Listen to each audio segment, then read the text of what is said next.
What happens when a Hollywood legend loses his cool on live television? When a simple question turns into an all-out war that nobody saw coming? In just 33 seconds, one of Britain's most beloved actors went from charming guest to absolute chaos, storming off the set of Good Morning Britain in what might be the most explosive exit in the show's history. Before we get into this insane story, make sure you subscribe to this channel. We bring you daily videos exposing Hollywood's darkest scandals, the confrontations they don't want you to see, and the moments that celebrities wish they could take back. Hit that subscribe button now because you won't want to miss what we've got coming. Last night's episode of Good Morning Britain started off innocent enough. Michael Caine, the legendary actor known for his smooth voice and even smoother charm, was supposed to be there talking about his latest project. Kate Garraway was hosting, smiling that morning show smile, and everything seemed perfectly normal. The cameras were rolling, the lights were bright, and absolutely nobody in that studio had any idea what was about to go down. Kate opened with some friendly questions about Michael's career, his new film, the usual stuff.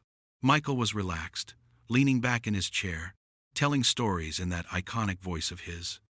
He talked about working with some of the biggest directors in the world, shared a few laughs about his early days in the business, reminisced about the golden age of cinema.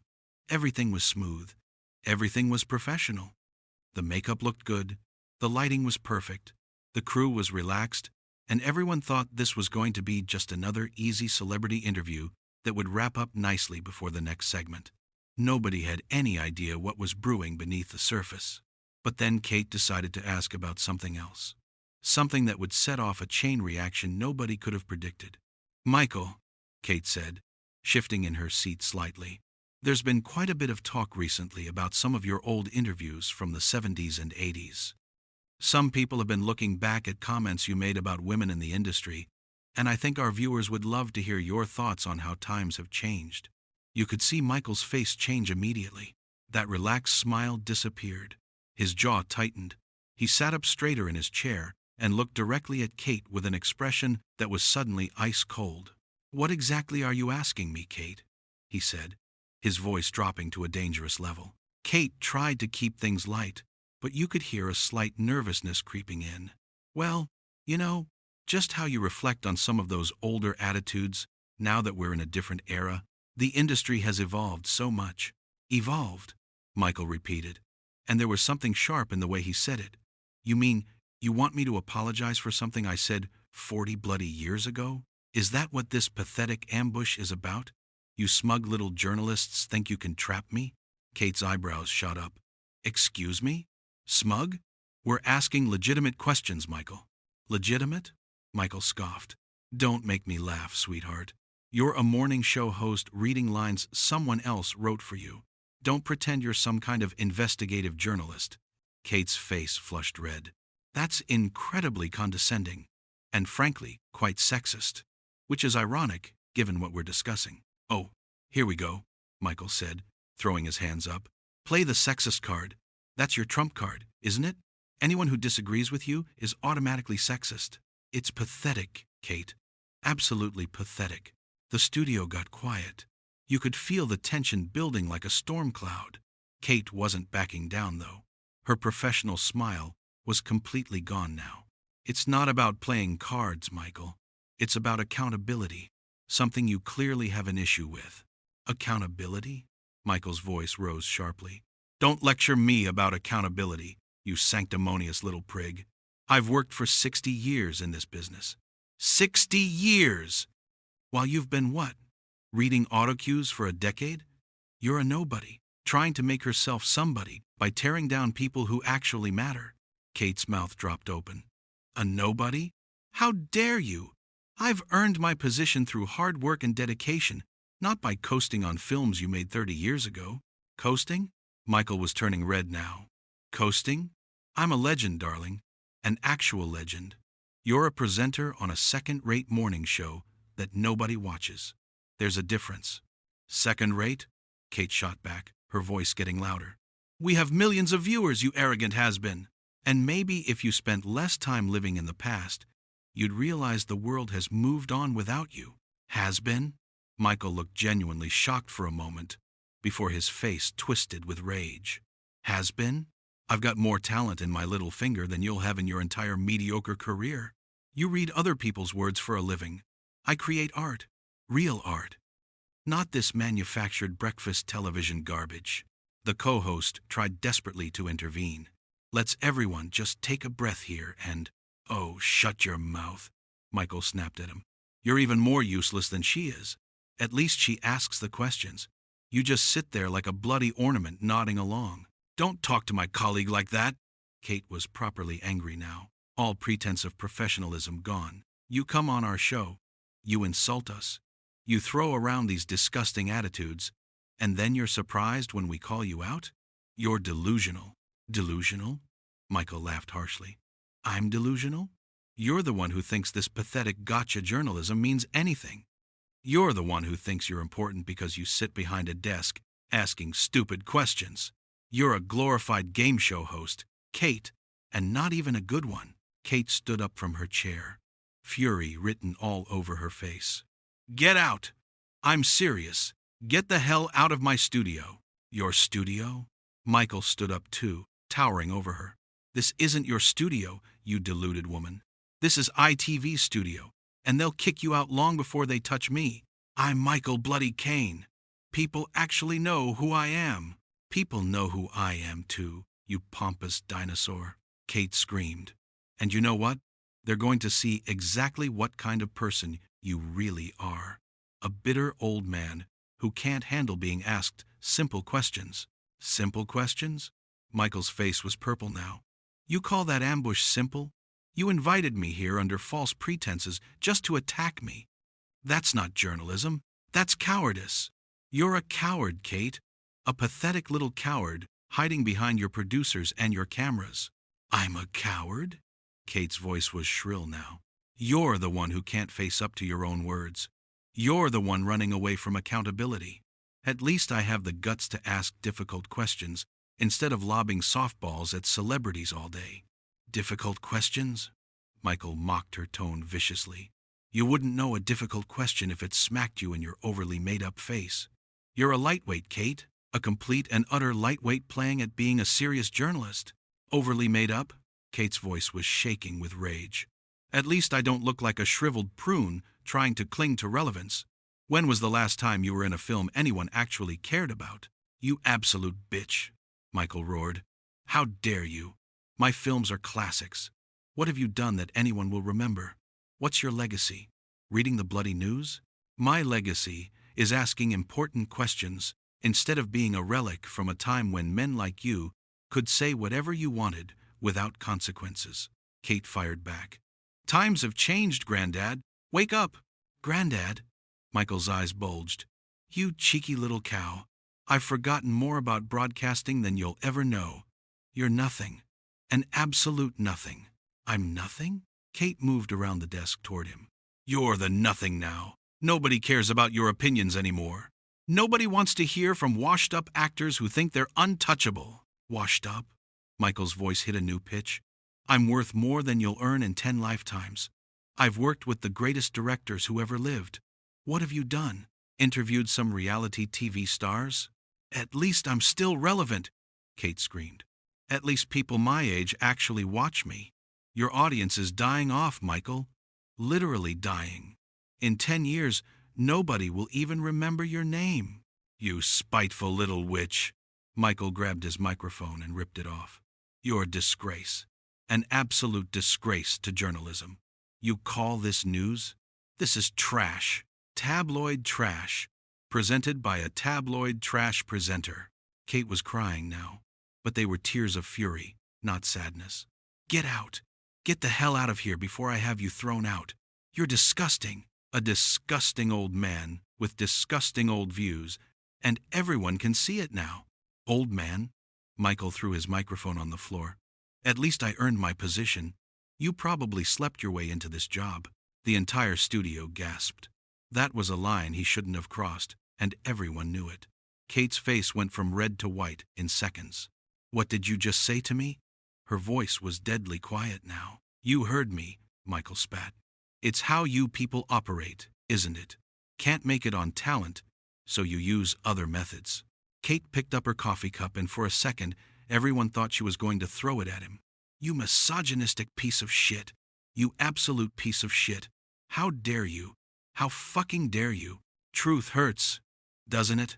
Michael sneered. Can't handle it. When someone calls out your complete lack of talent? My lack of talent? Kate slammed her hand on the desk. You can't even remember your lines anymore. Everyone in the industry knows you need cue cards for everything. You're past it, Michael. Completely past it. A relic, a fossil. And now everyone knows you're a sexist pig too. Sexist? Michael laughed cruelly. I've worked with talented women. Real women. Not manufactured morning television robots like you. Robot? Kate's voice cracked. You're a fraud. A complete fraud. Your whole persona is an act. A fraud? Michael leaned across the desk toward her. Your whole career is fraud. Sitting there pretending you care about important issues when really you're just chasing ratings. Chasing ratings? Kate leaned forward too, their faces inches apart now. You came on this show to promote your desperate little film that nobody's going to watch. You're the one chasing relevance. You need us. We don't need you. Don't need me? Michael's laugh was vicious. This is the most exciting thing that's happened on your boring show in years. You should be thanking me. I'm the only reason anyone's going to watch this drivel. Drivel? Kate grabbed her papers and threw them in the air. You want to see drivel? Look in a mirror. Better yet, watch your last 5 films. They're all the same. You playing the same character over and over because you've got the range of a wooden spoon. Wooden spoon? Michael's face twisted with hatred. At least I act. You just sit there with that fake smile plastered on your face, reading words other people wrote. You're not a broadcaster. You're a puppet. A mindless puppet. A puppet? Kate was pointing her finger at him now. You're the puppet. A puppet of your own ego. So far up your own ass you can't see that the world has passed you by. You're irrelevant, Michael. Completely irrelevant. Irrelevant? Michael grabbed the edge of the desk. I've won more awards than you've had hot dinners. I've got a career spanning 6 decades. What have you got? A few years reading the news and now you think you're somebody? You're delusional. Delusional? Kate's laugh was hysterical. You're the one who's delusional. Living in the past, thinking your old films make you special. Newsflash, Michael. Nobody cares. The new generation doesn't know who you are. And the old generation has moved on. Moved on to what? To watching you? Michael's voice dripped with contempt. You're a joke, Kate. This whole show is a joke. And everyone knows it. The only reason you have any viewers is because they're too lazy to change the channel. Too lazy? Kate picked up her mug and slammed it down, coffee spilling everywhere. You're too lazy. Too lazy to learn. Too lazy to grow. Too lazy to understand that your time is over. You're done. Finished. And this interview just proved it to everyone watching. This interview proved you're a hack, Michael shouted back. A complete and total hack, who ambushes guests because she's not talented enough to have a real conversation. You're pathetic, Kate. Genuinely pathetic. I'm pathetic? Kate's voice hit an even higher pitch. You're the one having a tantrum on national television because someone asked you a question. You can't handle it. You're weak. A weak old man throwing a tantrum like a child. Weak? Michael's hands were shaking now. I'll show you weak. Weak is needing a team of producers to tell you what to say. Weak is reading autocues because you can't form an original thought. Weak is you, Kate. Everything about you is weak. The other people on the set were completely frozen. Camera operators, producers, everyone was watching this spiral into absolute madness. No one knew how to stop it. It was a runaway train of rage and insults. Everything about me? Kate moved toward him. You want to talk about weak? You're so weak you can't even answer one simple question without falling apart. You're so weak you have to resort to personal insults because you know I'm right. Right about what? Michael backed toward the door. You're not right about anything. You're wrong. About me. About this interview. About your own importance. You're a nobody, Kate. A complete nobody. A nobody? Kate followed him. You're the nobody. An angry old man shouting at clouds. Nobody respects you anymore. Nobody wants to work with you. You're toxic, Michael. Completely toxic. Toxic? Michael grabbed the door handle. You're toxic. After this display? This pathetic, childish display? You're done, Kate. Your career is finished. Over. And good riddance. Good riddance? Kate was right behind him now. Good riddance to you. We never should have invited you. You're a liability. A walking disaster. And everyone can see it now. A disaster? Michael yanked the door open. The disaster is your face. The disaster is your voice. The disaster is everything you represent. Fake journalism by fake people for fake audiences. Fake? Kate grabbed his shoulder and spun him around. Your whole life is fake. Your relationships are fake. Your friends are fake. Everyone around you is just using you, Michael. And you're too blind to see it. Using me? Michael's eyes were bulging. Nobody uses me. That's how the industry works. But you wouldn't know that because you're not really part of the industry. You're on the outside looking in. You always have been. Outside looking in? Kate was crying openly now. I'm on the inside, right here, right now, doing real work while you coast on your reputation. You haven't done real work in decades. You just show up, say your lines, and collect your check. Show up and say my lines? Michael stood in the doorway. That's called acting, you ignorant cow. That's my job. What's your job? Reading? A trained monkey could do what you do. Trained monkey? Kate lunged at him, but the co-host caught her. You're the monkey. An old, tired, washed-up monkey that nobody wants to see anymore. Nobody wants to see me? Michael's voice was ice-cold now. Millions of people want to see me. What do you have? A few thousand bored housewives who have nothing better to do? That's your audience. That's all you'll ever have. Bored housewives? Kate broke free. At least they're watching something current. Your audience is in nursing homes, literally dying off. In a few years, you'll have nobody. In a few years, you'll be unemployed. Michael pointed at her. Replaced by someone younger, someone prettier, someone with actual talent. Because that's how it works for people like you. You're disposable, Kate. Completely disposable. Disposable? Kate's voice was hoarse from screaming. You're the disposable one. They don't make films for you anymore. They don't write parts for you. You're taking whatever scraps you can get. Desperate for any work, any attention. It's pathetic. Pathetic as you standing there crying like a baby. Michael's face was pure contempt. Can't handle the truth? Can't handle someone fighting back? You thought you could bully me? You thought wrong, sweetheart. I've eaten people like you for breakfast. Eaten people like me? Kate wiped her eyes furiously. You can't eat anything. You're toothless. A toothless old lion trying to roar. But nobody's scared of you anymore. Nobody cares. Michael's face went very still and very cold. You know what, Kate? You're right about one thing. Everyone is seeing the real us today. They're seeing me stand up for myself against a bully. And they're seeing you for what you really are. A small, petty, vindictive little woman who gets her kicks from trying to destroy people who are better than her. Better than me? Kate shrieked. You're not better than anyone. You're worse. You're the worst kind of person. Arrogant and cruel and completely out of touch. Out of touch? Michael smiled cruelly. I'm in touch with reality. Unlike you, living in your little bubble where you think your opinions matter. They don't.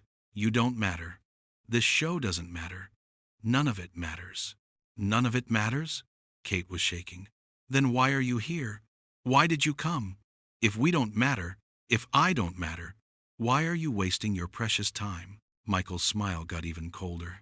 You know what? You're absolutely right. I am wasting my time. Talking to you is a waste of time. Being on this show is a waste of time. This entire network is a waste of time. Then leave, Kate screamed. Just leave. Get out. Nobody wants you here anyway. Oh, I'm leaving, Michael said calmly, which somehow made it worse than the shouting. But before I go, let me make something perfectly clear. You tried to destroy me today, Kate. You failed. Spectacularly. And everyone watching knows it. You've embarrassed yourself, your show, and your network. Congratulations. I embarrassed myself. Kate's voice hit a pitch that should have been impossible. Look at yourself. You're a raging lunatic. A bitter old man having a breakdown on live television? Breakdown? Michael adjusted his jacket. This isn't a breakdown, darling. This is me telling you exactly what I think of you. And what I think is that you're a talentless hack who lucked into a job you don't deserve. You're a fraud, Kate. A complete fraud. And deep down, you know it. Kate grabbed a mug from the desk and threw it at him with all her strength. Michael ducked, and it smashed against the wall behind him. Get out! Kate was sobbing and screaming at the same time. Get out! Get out! Get the fuck out! With pleasure, Michael said, straightening his collar. Enjoy your career while it lasts, sweetheart, which won't be long after this disaster. He started to walk through the door, but Kate wasn't done. You're finished, Michael. Finished. Nobody will work with you after this. You've burned every bridge. You're alone. Completely alone. Michael paused and turned back one final time. The look on his face was pure hatred. Alone? He said quietly. I'd rather be alone than surrounded by parasites like you. At least being alone is honest. You wouldn't know honesty if it bit you. Honest? Kate stumbled toward him. You want honesty? You're a has-been. A nobody.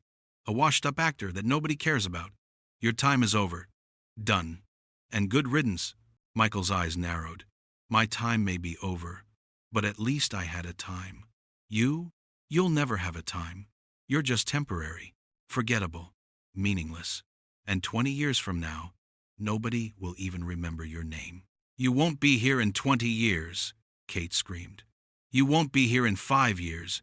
You're old and angry and hateful, and everyone sees it now. Let them see it, Michael said coldly. Let them see an old man who won't be pushed around by bullies and hacks. Let them see someone who actually stands for something instead of whatever focus groups tell them to stand for. Stands for something? Kate's hands were in fists. You stand for nothing. You're empty, a hollow shell of what you used to be, clinging to the past because you have no future. Michael's face twisted one last time. And you have no past, no present, and no future. You're nothing, Kate. You've always been nothing, and this interview proved it. Goodbye. Don't you walk away from me! Kate threw another mug. Come back here. We're not done. Michael! Michael! But he was gone. The door slammed shut, with a sound that echoed through the entire studio like a gunshot. Kate stood there, chest heaving, makeup running, tears streaming down her face. The studio was completely silent, except for her ragged breathing. Michael! She screamed one more time at the closed door, but there was no response, just silence. Heavy, awful silence. She turned to face the cameras, and for a moment, she seemed to realize what had just happened. Her face crumpled. She tried to speak, but no words came out. The co-host put his hand on her shoulder, but she shook it off violently. Don't, she managed to choke out. Just don't. The producers were running around in a panic, trying to figure out what to do. The cameras were still rolling, capturing every second of the aftermath. Kate stood there in the middle of the studio, surrounded by broken mugs and scattered papers, looking completely destroyed. She tried one more time to compose herself, wiping furiously at her face, but the damage was done. Her hands were shaking. Her voice was gone.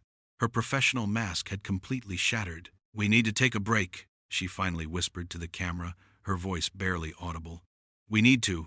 I can't. And then she just walked off the set, leaving the co-host sitting there, alone, staring at the camera with an expression of absolute shock. The door that Michael had slammed through moments before swung open again as Kate disappeared through it, and then it closed. Both of them. Gone. The studio was chaos. People were shouting, phones were ringing, producers were arguing about what to do next. But through it all, the cameras kept rolling, documenting every second of the biggest disaster in Good Morning Britain's history. In just 33 seconds, a simple question had turned into a full-scale war. Insults had been hurled, objects had been thrown, and 2 careers had potentially been destroyed. Michael Caine had stormed off the set, leaving behind nothing but broken furniture and broken egos. And Kate Garraway had followed shortly after, unable to continue, unable to process what had just happened. The interview that was supposed to promote a film had instead become the story itself. Not the work, not the art, not the craft, but the conflict, the anger, the hatred. All of it broadcast live to millions of viewers who had tuned in expecting their normal morning show and instead got something they'd never forget. The door swung slowly closed one final time, and Good Morning Britain faded to a commercial. But nobody who witnessed what happened would ever forget it. The most explosive exit in talk show history. The moment Michael Caine lost his cool. The moment Kate Garraway lost control. The moment everything fell apart on live television for the whole world to see.